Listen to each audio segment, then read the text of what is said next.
In the far reaches of Albion, where the sea gnaws the granite cliffs and the moors brood beneath their veils of mist, two kindred lands stand divided by an unseen border.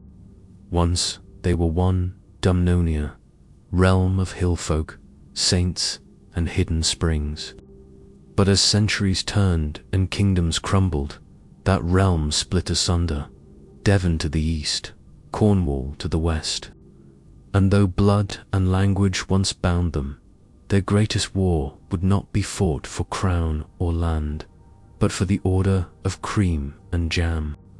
Long before the Saxons came, the monks of Tavistock Abbey, wise in dairycraft, learned to separate the cream from milk by heating it gently over shallow pans set near the fire. What they drew forth was clotted cream, a golden treasure thick as honey and sweet as summer itself. They served it upon simple rounds of bread baked on the hearthstone, laying cream first, then adding berries stewed into jam, so that pilgrims passing through might know the taste of heaven before their prayers were said. Thus, Devon's custom was born from monastic kitchens, from the discipline of craft and the order of making. But in Cornwall, the tale was different. There, the people of the coasts, poor in dairy but rich in fruit and honey, baked their scones in later centuries, after the Reformation's ruin had broken the abbeys. They spread jam first, a humble sweetness for the common folk, and only then added cream when fortune or festivity allowed. Their way was born of necessity and joy, a symbol of hospitality and hope after hardship. When the Saxons pushed west and drew the river Tamar as a border, Devonia and Cornovia became rivals not of kin but of pride. Each believed their way the right and holy one, the true inheritance of Dumnonia's kitchens. To the Devonian, the cream came first because it was the earth's foundation, milk of their cattle, the bounty of their hills. Jam was the sunlit crown, the final blessing upon the land's labor.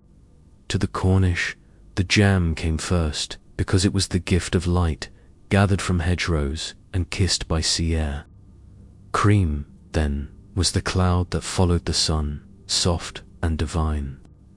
Neither was wrong. Both were right, and both would fight forever to prove it.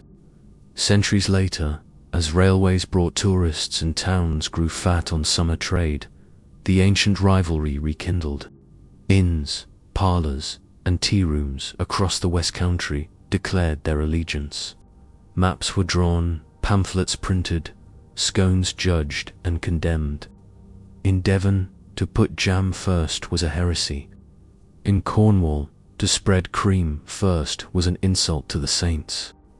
They say once, during a royal visit, a butler from Devon placed cream before jam upon a Cornish plate, and the lady of the house fainted dead away. Another tale tells of a baker on the Tamar Bridge who served both sides differently, lest he be struck down by partisans. Even now, when tea is poured and laughter rises, the debate endures. The cream wars were never settled. They became a covenant of identity, a promise that the spirit of the West Country would never bow to conformity. And so it is told that both Devon and Cornwall, though bound by rivalry, are guardians of the same spirit, of warmth, of craft, of pride in simple beauty. Whether cream or jam comes first, the heart of the scone is shared. And when the mists roll in over Dartmoor and Bodmin, one may imagine the ghosts of monks and fishermen, of abbesses and farmers, all sitting at one long table, debating still and smiling.